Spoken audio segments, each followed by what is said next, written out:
Welcome back everyone. In this lesson, before we install anything, I want to slow down and talk about Red Hat, RHEL, and this whole family of distributions around it. Because RHEL 10.2 is not going to make sense to you if you don't understand where it comes from and how it fits into the bigger Linux picture. So let's build that foundation first, the same way we did with Debian.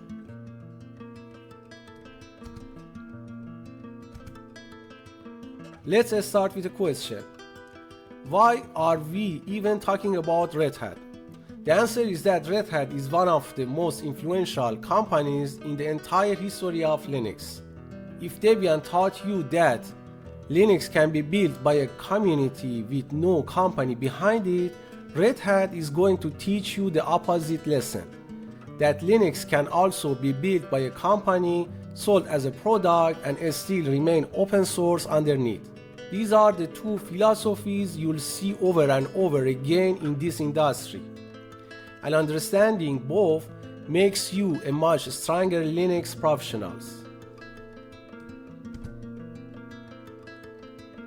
So let's go back in time the same way we did with Debian.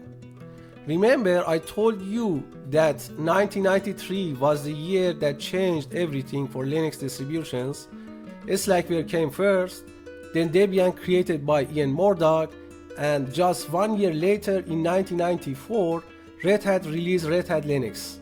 These three Slackware, Debian, and Red Hat are the three foundations almost every modern Linux distributions can trace itself back to.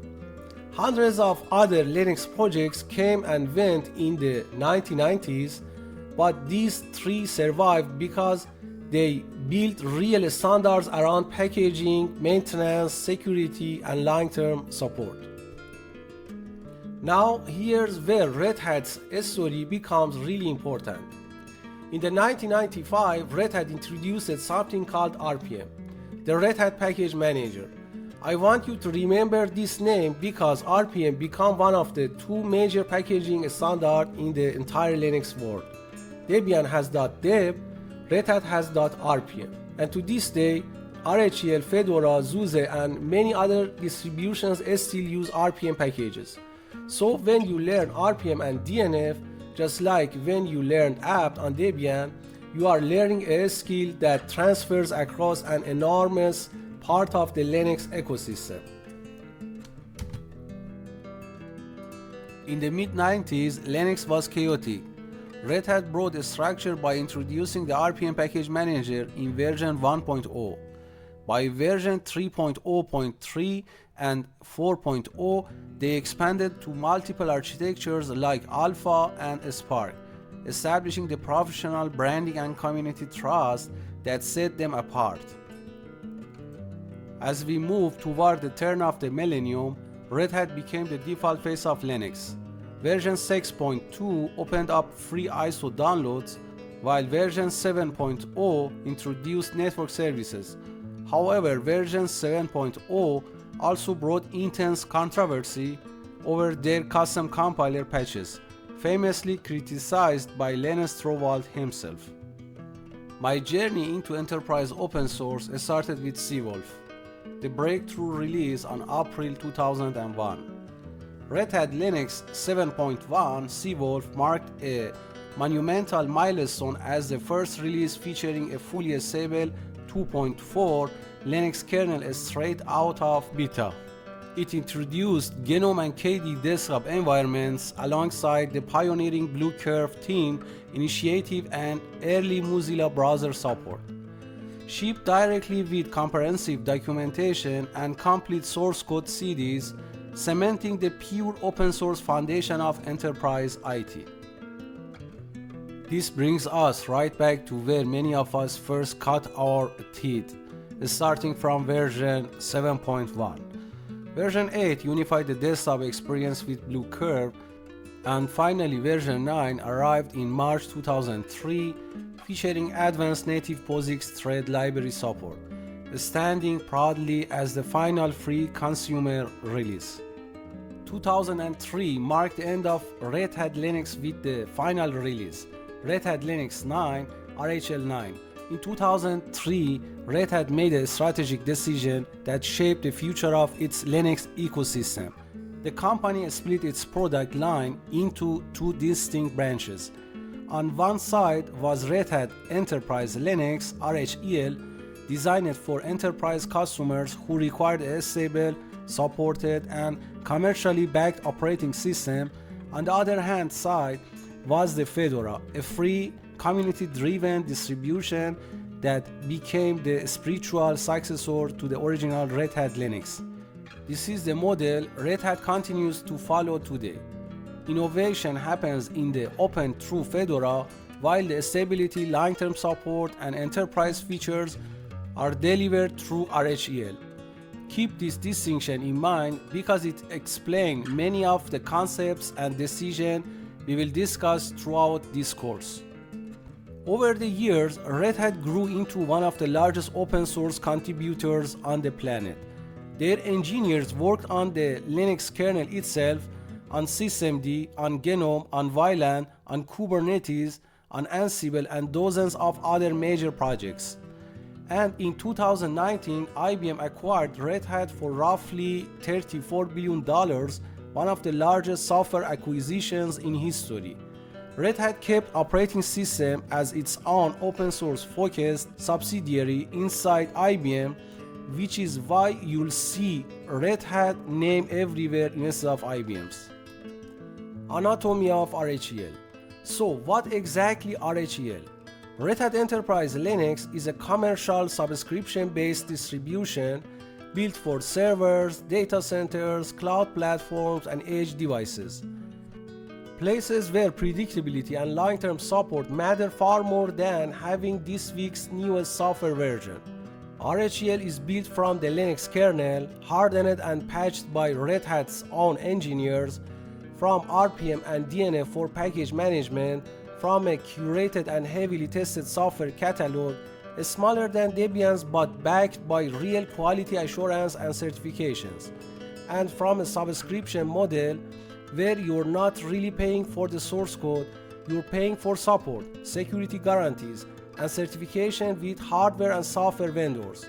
That certification piece is a big deal. A huge number of enterprise applications are certified especially against RHEL, and that is one of the main reasons companies keep paying for it even though the code underneath is open source. What's new in RHEL 10.2? Now let's talk about the version we're going to install, RHEL 10.2. This is a minor release inside the RHEL 10 generation, and RHEL 10 itself was a major turning point for Red Hat. A few things you absolutely need to know before we install it. First, RHEL 10 raised the CPU baseline to x86-64v3, which means all the processor anything built before roughly 2013 will no longer boot it. So double check your virtual machine or hardware settings before we begin.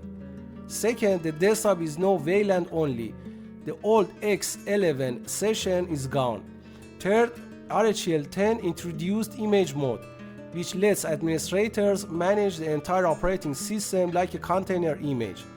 Fourth, post-quantum cryptography is built in, protecting you against future quantum computing attacks on encryption.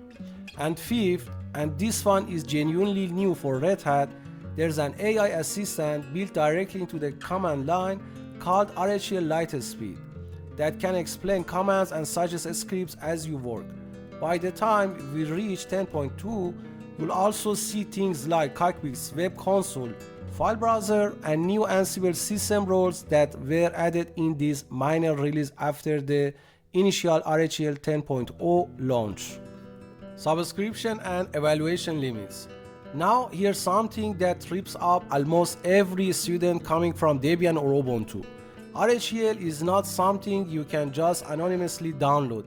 You need a Red Hat account, and unless your organization has a paid subscription, you'll be installing from a 60-day evaluation subscription. I want you to really understand this trial because it has real limits. It genuinely expires after 60 days. Your account can only run one active evaluation per account at a time. and once it expires, you have to wait 90 days before you can request a new one for that same product. It's meant for evaluation and internal testing, not for running a production server indefinitely. So when we install RHEL 10.2 together, part of what you are learning is exactly what that license screen and that registration step mean. Because on RHEL, unlike on Debian, licensing is not just a formality you click through, it's a real gate. And that raises a natural question for a lot of you. What if you want RHEL level stability without ever touching a subscription or a countdown clock? That's exactly why CentOS, RHEL and AlmaLinux exist. And I want to walk you through each of them, because their story is genuinely one of the more dramatic moments in modern Linux history. CentOS used to be simple. It was a free rebuild of RHEL's own source packages, with Red Hat's branding stripped out. For years, CentOS was the default choice for anyone who wanted RHEL-like stability on a server without paying for it. Then in 2020, Red Hat announced that CentOS Linux as we knew it was ending, and it would be replaced by something called CentOS S-Stream.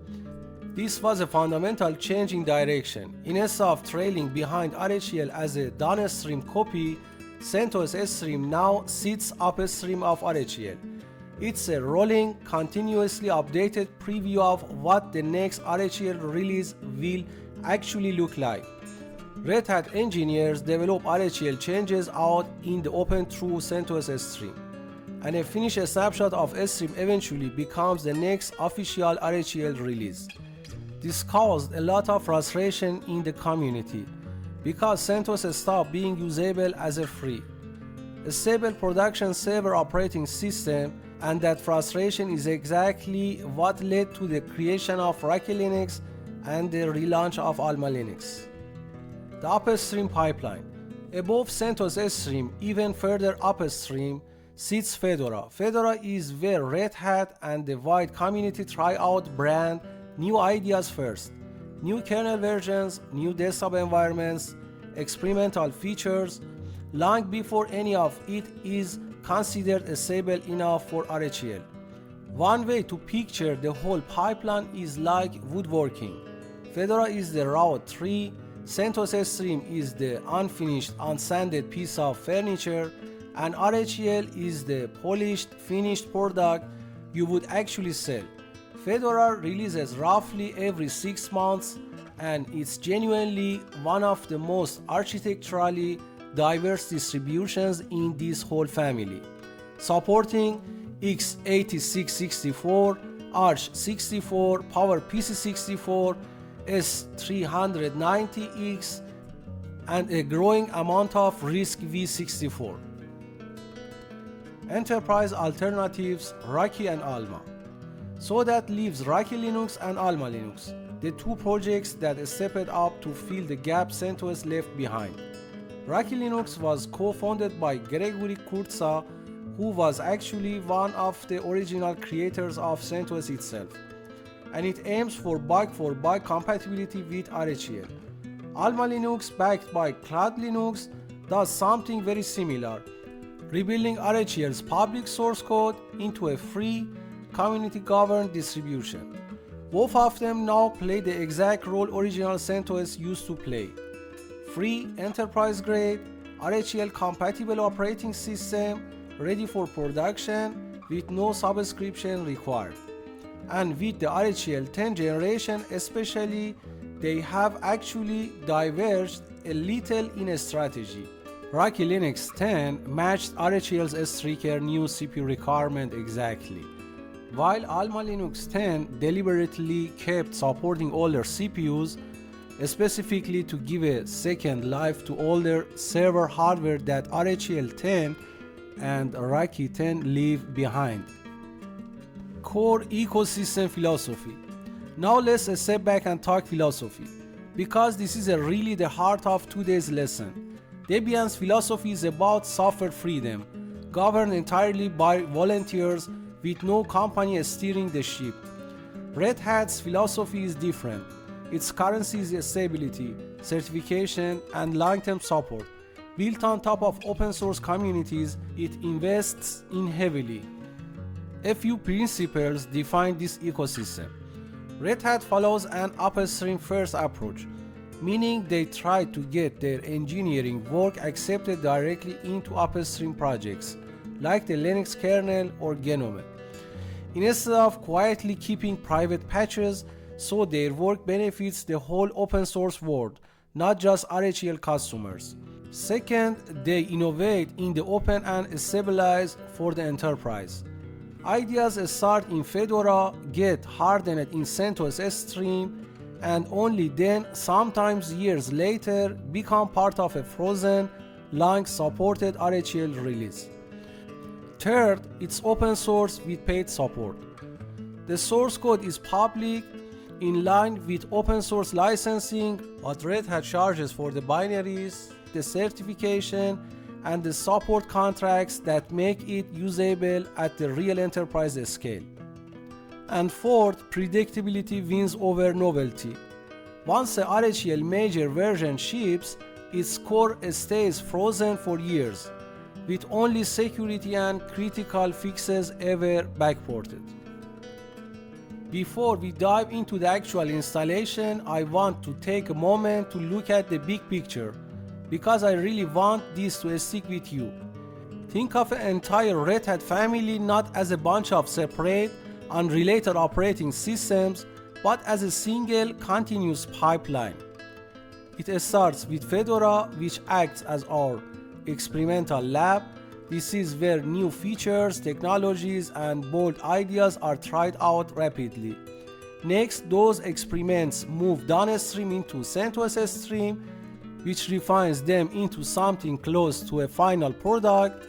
From there, RHEL Red Hat Enterprise Linux freezes that refined result and sells it as a fully certified, rock-solid product to the enterprise world. And finally, you have RHEL and AlmaLinux, which take that same finished product and rebuild it for free as community alternatives.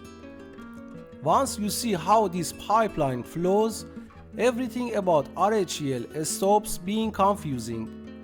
The license screen, the registration step, the 60-day evaluation, and even why RHEL and AlmaLinux exist, it all suddenly becomes completely obvious. Why paying for RHEL makes sense. Now, why do people actually pay for RHEL? It comes down to a fundamental business decision. Enterprises aren't just paying for the bits and bytes of software. They are paying for legal indemnification, hardware certification, regularly compliance, and guaranteed 24/7 support. Think about critical infrastructure like a major bank or a government system. When they run RHEL, they are paying for a contracted entity that is legally and professionally obligated to show up and fix things the exact second something breaks. The right tool for the right market. Because of this structure, different distributions serve completely different markets across the IT world. Fedora is used by developers right on their laptops because it's free and bleeding edge.